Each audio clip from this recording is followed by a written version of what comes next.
Hi everyone, this is Katanya Alvin or Project Truth Warrior, and I've got I'm just in the part listening to Dave Janda explaining. He's just been asked about what is this, what's playing out, so to speak, and so he's talking about the system.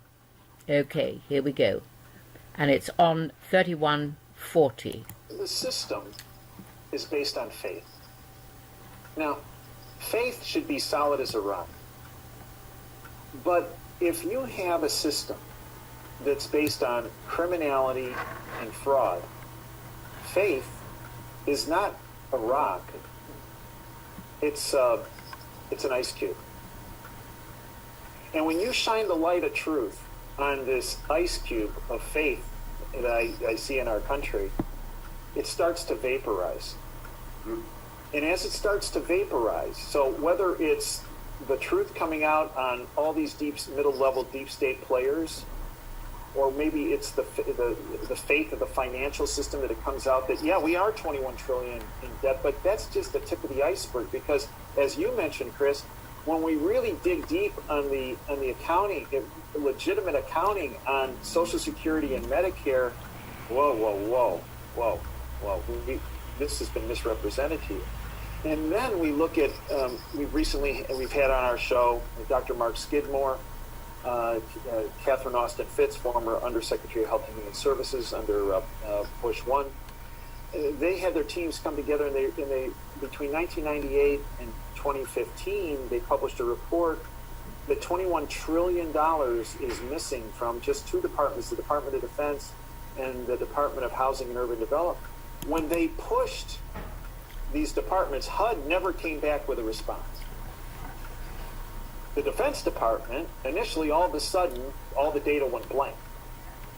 They removed it. And then they started pushing back, and all of a sudden the data came back. But they never responded to this. Here's $21 trillion that we've documented as being missing.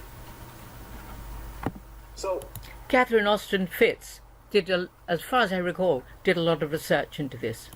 The full faith and credit of that Federal Reserve note that says on the top of each bill is based on faith and on the credit worthiness. And you think, okay, well, it's bad enough we're 21 trillion in debt, but now you add another 21 trillion on top of that that's missing. Right. The Defense Department, when they finally got back to Skidmore, and this was just several weeks ago, sent him a document that was, I would say, 95% redacted. Is that the Federal Reserve, which is set up in 1913, it was set up on the Bank of England, which was set up in 1694, and how they set up the Bank of England was that they had a loan from the Corporation of the Bank of England, and the loan was paid for by the people of England. Within a year, England was a third world country.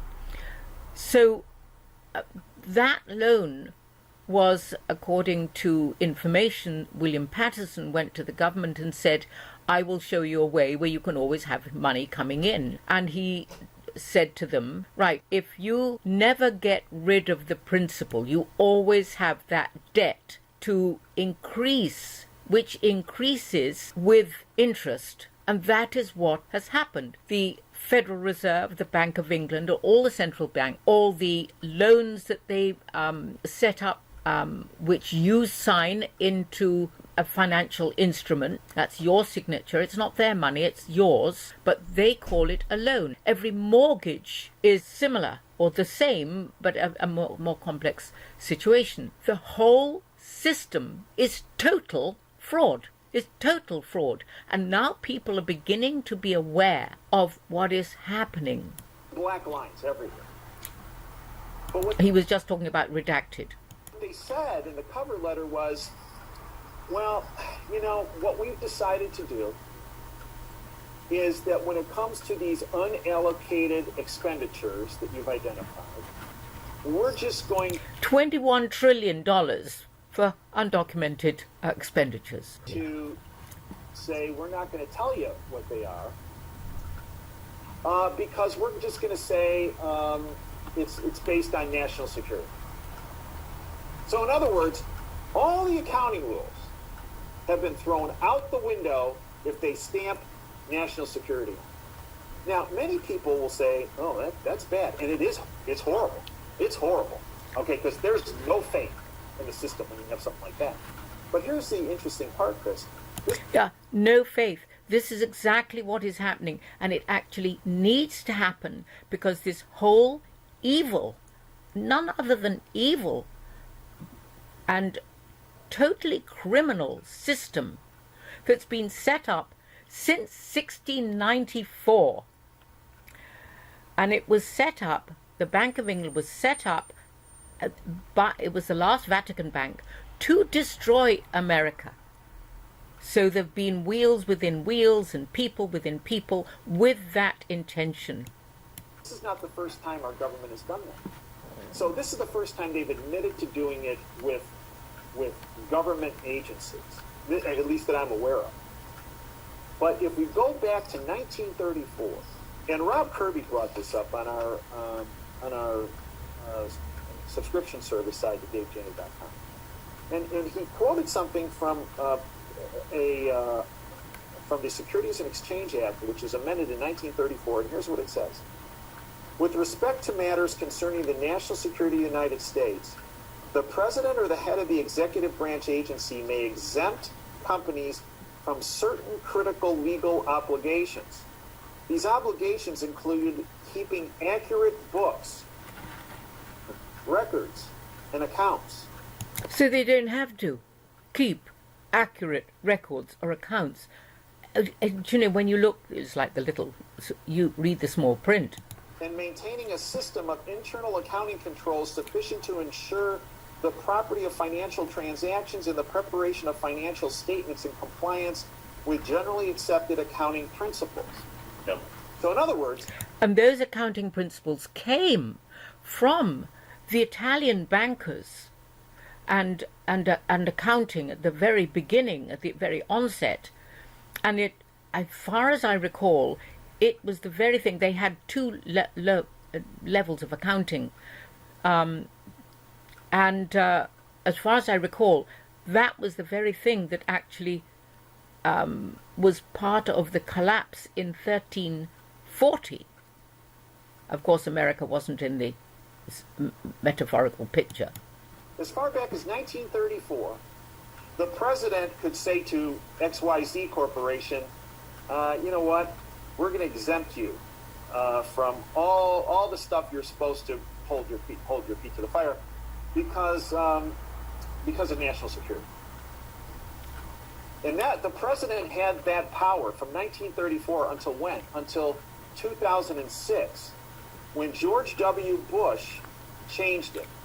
And what he did on May 5th, 2006, and this is published in the Federal Register under the names Assignment of Functions Related to Granting of Authority for Issuance of Certain Derivatives, he took the power that he had as president to exempt companies in the public sector from standard accounting principles and practices, and he said, no longer the president, we're going to shift this to the office of the intelligence czar.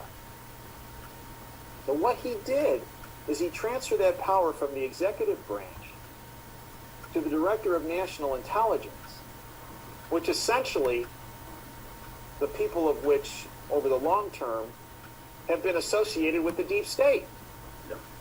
So essentially what Bush did in 2006, 2 years before the big financial crunch, is he said, you know what, I don't want to deal with this.